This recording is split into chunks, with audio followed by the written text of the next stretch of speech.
आकाशवाणी भोपाल से प्रस्तुत है छतरपुर जिले की चिट्ठी। आलेख सुनील पांडे, वाचन स्वर दीपा सिंह।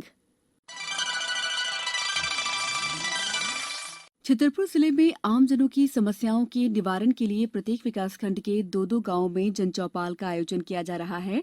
इसके तहत कलेक्टर स्वयं जनता से सीधी बात करते हैं और उनकी समस्याओं का निराकरण मौके पर ही करवाते हैं। हाल ही में उन्होंने नौगांव तहसील के बरट गांव में चौपाल लगाकर समस्याएं सुनी और ग्राम के आंगनबाड़ी केंद्र का निरीक्षण किया। कलेक्टर ने बच्चों और गर्भवती माताओं को दिए जाने वाले पौष्टिक आहार को भी देखा।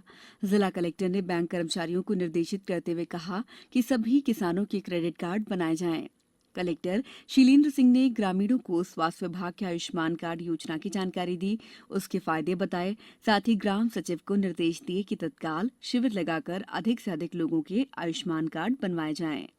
उन्होंने प्रधानमंत्री आवास योजना का लाभ सभी पात्र हितग्राहियों को तत्काल देने को कहा और ग्रामीणों को बताया कि इस योजना में किसी भी प्रकार का लेन देन न करें।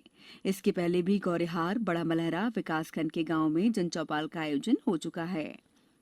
छतरपुर जिले में कोरोना के कारण बंद चल रही जिला कलेक्टर कार्यालय की जनसुनवाई पुनः शुरू कर दी गई है। मंगलवार को जिला पंचायत कक्ष में आयोजित जनसुनवाई में 40 लोगों के आवेदन प्राप्त हुए। मध्य प्रदेश ऊर्जा विकास निगम छतरपुर द्वारा 14 से 30 दिसंबर तक ऊर्जा संरक्षण पखवाड़ा बनाया गया। इस अवसर पर बक्सवाहा के शासकीय कन्या उच्चतर माध्यमिक विद्यालय, उत्कृष्ट विद्यालय, मॉडल स्कूल और सरस्वती शिशु मंदिर छतरपुर में ऊर्जा संरक्षण दिवस पर विभिन्न जागरूकता कार्यक्रम आयोजित किए गए। ऊर्जा विकास निगम कार्यालय के अधिकारियों ने बताया कि कार्यक्रम में छात्र छात्राओं को ऊर्जा बचाव के लिए जरूरी जानकारियां और सुझाव दिए गए। इसके अलावा प्रतियोगिता में अव्वल छात्र छात्राओं को एलईडी बल्ब का वितरण भी किया गया। केंद्रीय सूचना और प्रसारण मंत्रालय के क्षेत्रीय लोक संपर्क ब्यूरो की छतरपुर इकाई द्वारा 21 से 30 दिसंबर तक 10 दिवसीय कोरोना जागरूकता जन आंदोलन के माध्यम से लोगों को इस महामारी के खिलाफ जागरूक किया गया।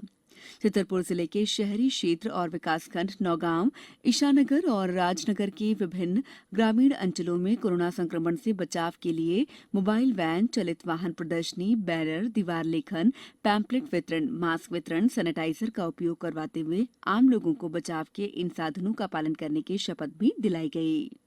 हाल ही में संपन्न जिला सड़क सुरक्षा समिति की बैठक में यातायात को सुगम बनाने, शासकीय जमीन पर अवैध रूप से अतिक्रमण और व्यवधान कर बाधा पहुंचाते हुए व्यवसाय कर रहे सभी व्यवसायियों की दुकानों को हटाने के निर्देश देने का निर्णय लिया गया।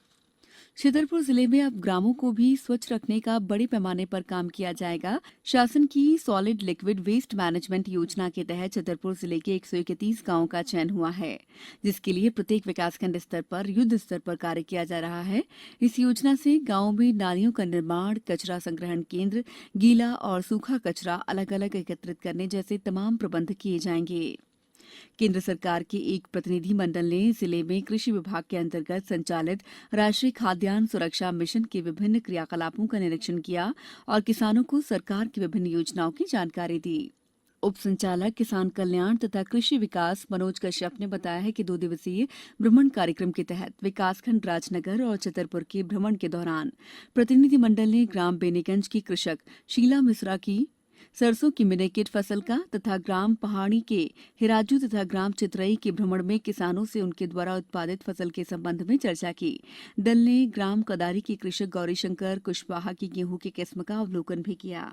दल को किसानों द्वारा फसलों में संतुलित उर्वरक के उपयोग, रबी फसलों की बेहतर किस्मों के उपयोग की पैदावार सहित आधुनिक कृषि पर केंद्रित जानकारियां दी गईं। दल द्वारा किसानों को गेहूं की बुवाई के दौरान उचित दूरी रखने की भी सलाह दी गई। जिले में संचालित योजनाओं से लाभान्वित हुए किसानों की फसलें देखकर दल ने प्रगतिशील किसानों की सराहना की। भ्रमण दल में डॉक्टर ए.के. शिवहरे, संयुक्त संचालक कृषि, वरिष्ठ कृषि वैज्ञानिक, कृषि विज्ञान केंद्र नौगांव तथा संबंधित विकासखंड के वरिष्ठ कृषि अधिकारी भी मौजूद थे। जिले की चिट्ठी समाप्त हुई।